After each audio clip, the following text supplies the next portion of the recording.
Hey guys, good morning and welcome back to my channel. So for today's video, ano lang, a day in a life. So I'm just getting ready because pupunta akong grocery today. So today's a Sunday. So I just wanna do a vlog today to show kung ano yung usual kong activity tuwing Sunday, which is my rest day.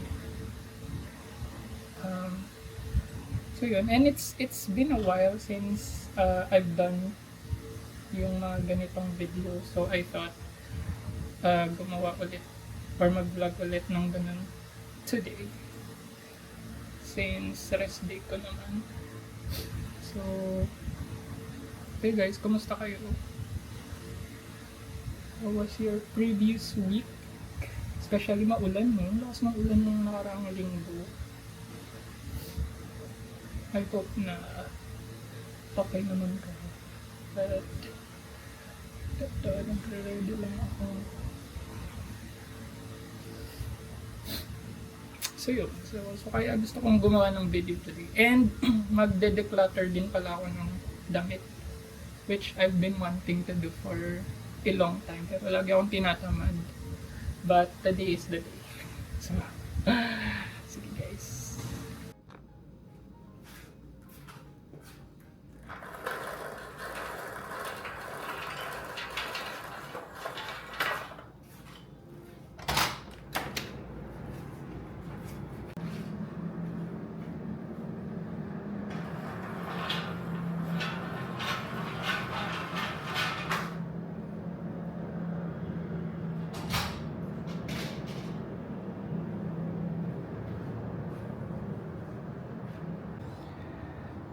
So, ang ating first agenda for today is ayan, ang aking laundry from yesterday. So, tutupain ko muna siya at puput away ko. So, let's go.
And guys, we are done. Pero before ko ilagay ito sa aking drawer, declutter na muna ako. Let's go. Ayan guys, so ito yung drawer ko. Tignan nyo naman, punong-puno. Well, kasi maliit din naman tong aking drawer. Pero ayun, yung mga t-shirt yung gusto kong bawasan kasi ang dami ko nang hindi nasusuot talaga. So gusto ko na lang siyang i-declutter. Bibigay ko sa mga kapatid ko, sa mga pamangkin ko. Kasi for sure magagamit nila yun. So yan.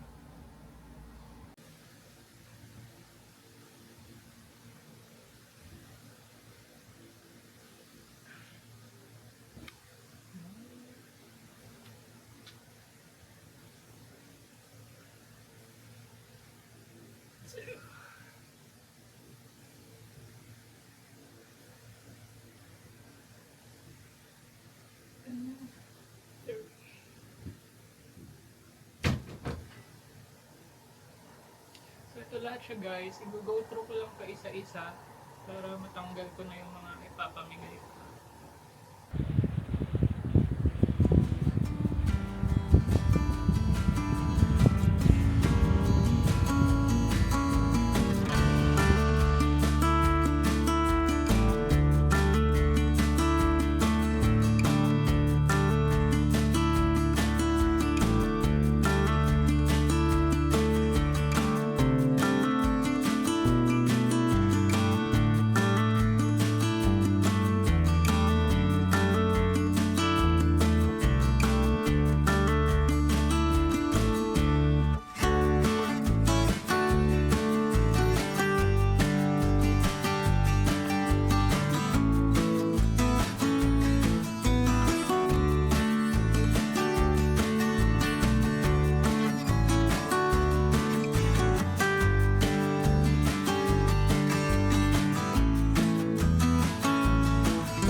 So, I'm done decluttering guys. So, ito yung mga mapapamigay ko or tatanggalin ko na sa aking closet. Sa isang hoodie na kailan ko ba ito nabili? Mga 2023 ata.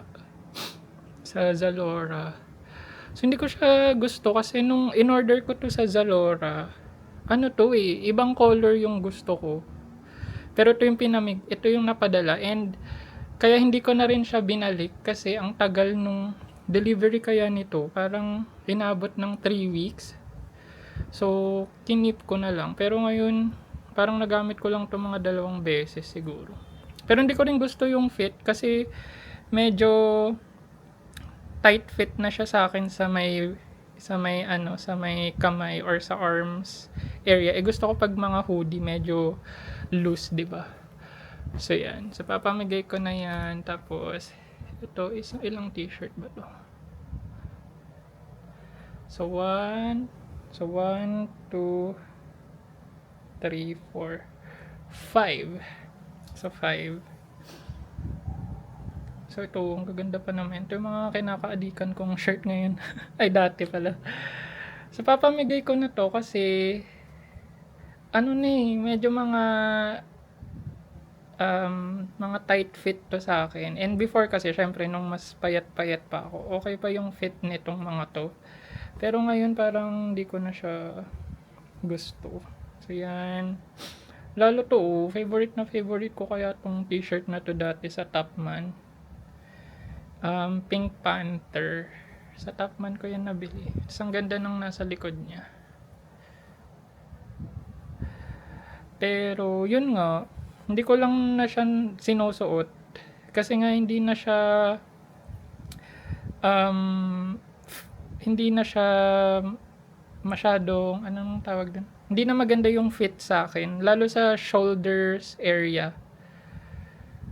So kaya papamigay ko na. Pero dati sobrang gustong gusto ko tong t-shirt na to. Sa Topman ko to nabili. Tapos isang polo shirt, tapos isang jeans. So parang medyo konti, no? Pero kasi madaming beses na din naman akong nag-declutter for this year. And madami na din akong napamigay talaga. So, kaya ito lang yung mga napili ko so far. So, hopefully, makapag-declutter ulit. Pero, yun. Ito muna. So, ito na yung aking closet. So, diba, mas maayos na. So, hopefully, ma-maintain ko yung ganito kaayos. Pero, yan. Oh. Ngayon, let's go to grocery.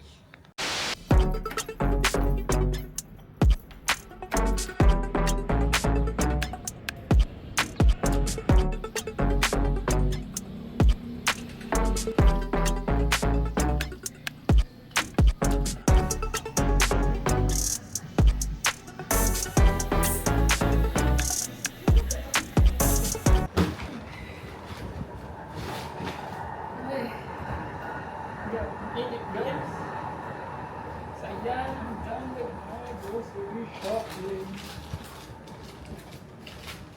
Ang aking food. So grabe guys, sobrang mahal na ng mga bilhin talaga ngayon. Ito, aking mga pinabili.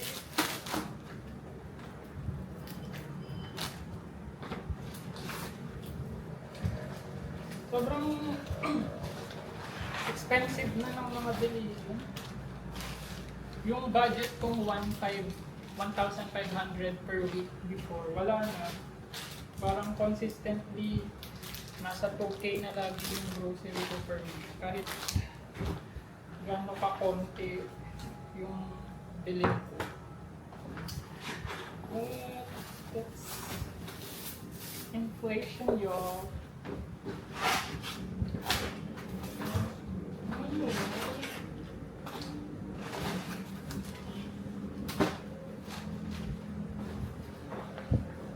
Ayan lang guys yung grocery ko. 2,000 pesos na yan. So ito, mga karne yan.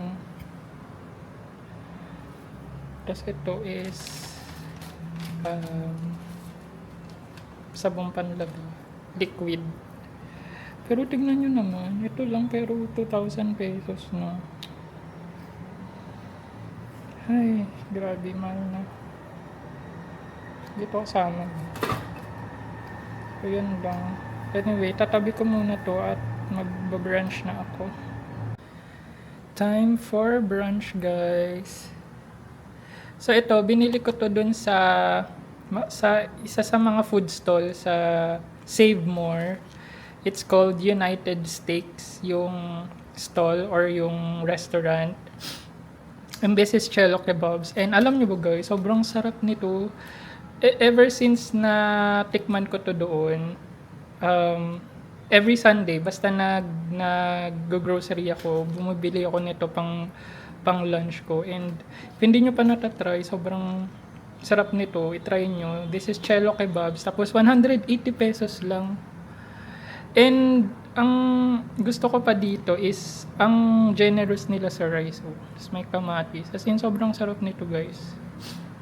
Kaya every Sunday, for at least the past siguro mga 5-6 weeks na, ito talaga, lagi ko itong binibili.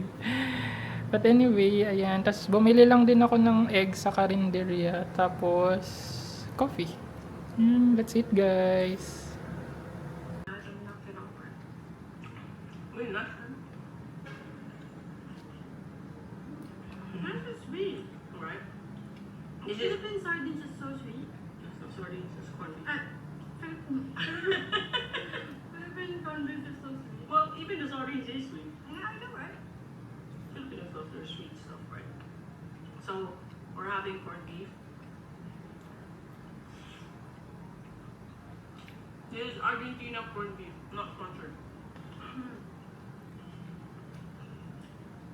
But if you want to support Sarah, feel free. You have one of my eggs. This is your egg? Yeah. This is your egg. Yeah. Papa, everything is my first. egg. No, it's not. Yes, sir. I have extra eggs on the side, but I'll just put There it you go. here. So, yeah. A few moments later. Hello guys! So it's currently 3 p.m. and mag-merienda lang ako. So here, ito may meriendain ko. Tinapay with cheese whiz tsaka presto. Creams, my current addiction. Tapos nagne-Netflix lang ako. So nanonood ako ng movie currently. So yun, so that's how my Sunday is going so far. So let's go ahead and eat. Paubos na nga itong palaman ko. Nakalimutan kong ilista. Ba't pala bibili ako? But that's fine.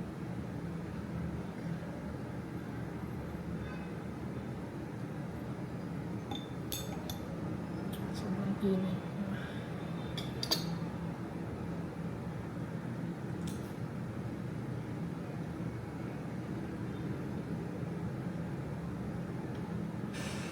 Why don't you come on up to the front, please?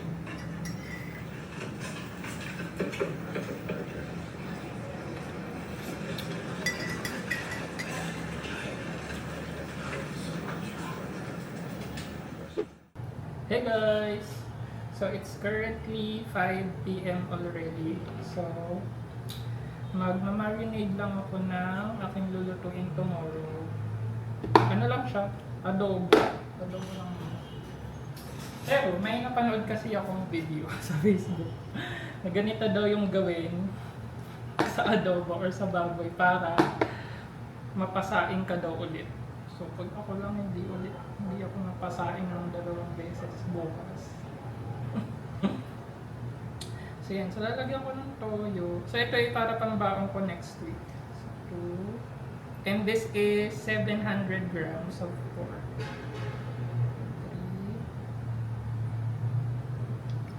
Siguro tama yun. 4 na kutsara.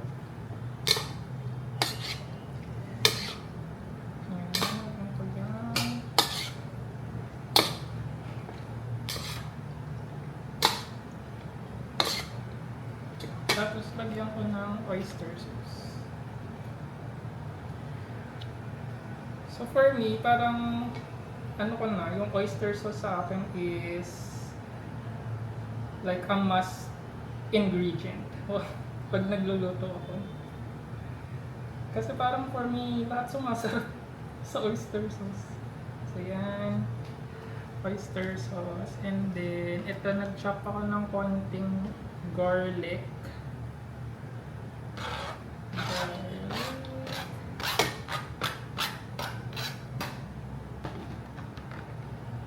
Tapos, pepper. So, bukas pa ito lulutuin.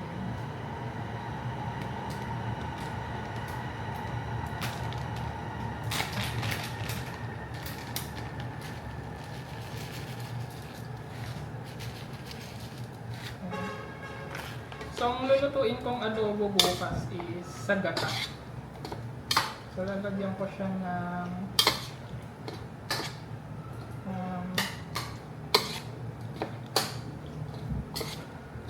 coconut milk.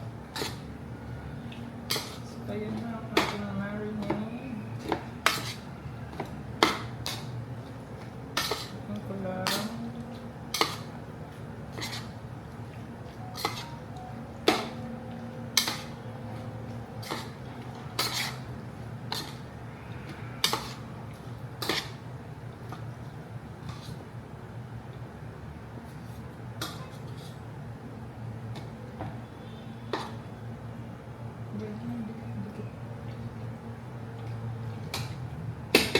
Tapos,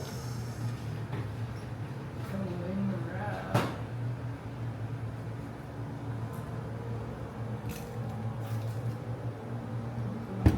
Soy sauce.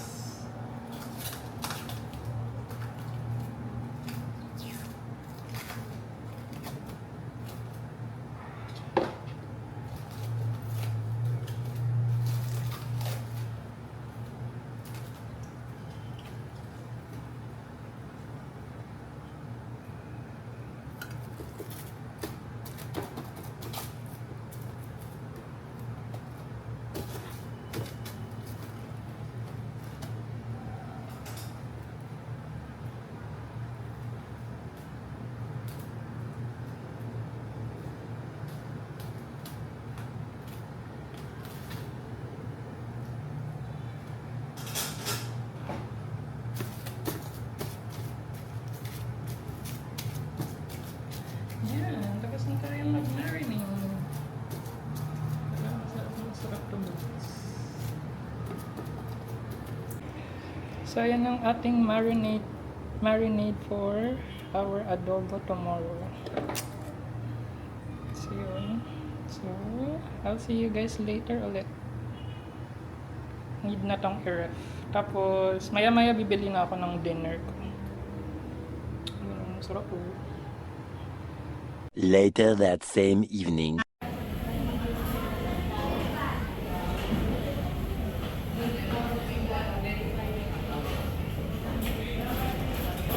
It's dinner na guys, and ito mang inasal aking dinner. Tapos bumili lang ako ng extra rice sa 7-Eleven tsaka milk tea. So yun, kain tayo guys. By the way, tuwing Sunday lang naman ako kumakain ng ganito sa gabi kasi parang it's my cheat day. Pero from Monday to Saturday naman, hindi na ako actually ganong kumakain sa gabi. Pero yun, pag Sunday talaga medyo malakas ako kumain. Kaya ayaw mawala ng love handles ko. Anyway, nagka-crave din talaga ako ng grilled chicken. Kaya mang inasal yung naisip ko. Anyway, shake. Need ba ito i-shake? Ay, shake well.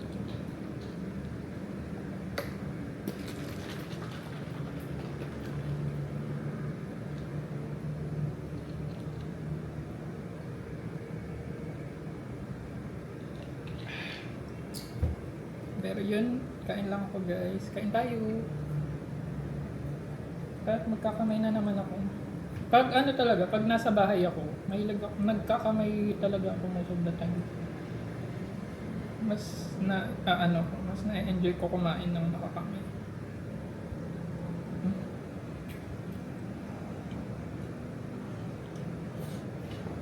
So,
hello guys, it's the end of the night. It's already almost 9 p.m.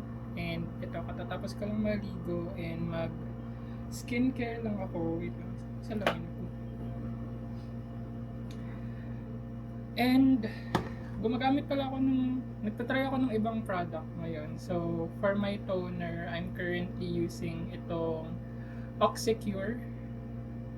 And 1 week ko pa lang naman to ginagamit. And I can't really say if effective siya or hindi. Although wala naman siyang negative reaction so far sa akin. Pero yun, parang I can't really say it if it's working. And I'm actually in the process of trying different skincare products. Kasi 'di ba yung usual kong ginagamit is yung Face Republic. Pero now gusto kong mag-try ng iba naman. And so yun. So ito, tinatry ko tong toner ng Oxycure. Pero ang gusto ko talagang i-try is yung brand ni Camille ko, yung Skin. Pero ang mahal kasi. Parang 2K plus. Nasa 2,400 or 2,500 pesos yung isang set. Pero yun yung gusto kong i-try. So hopefully this 8/8 sale, kung meron man, mag-sale yung products niya. But anyway, so that's it for my vlog today, guys. I hope that you enjoyed watching today's vlog, and I'm so sorry for the noise of my AC. But I'm gonna end my vlog here, and I'll see you guys later or on my next video. And please subscribe if you haven't already. So I'll see you guys on my next video.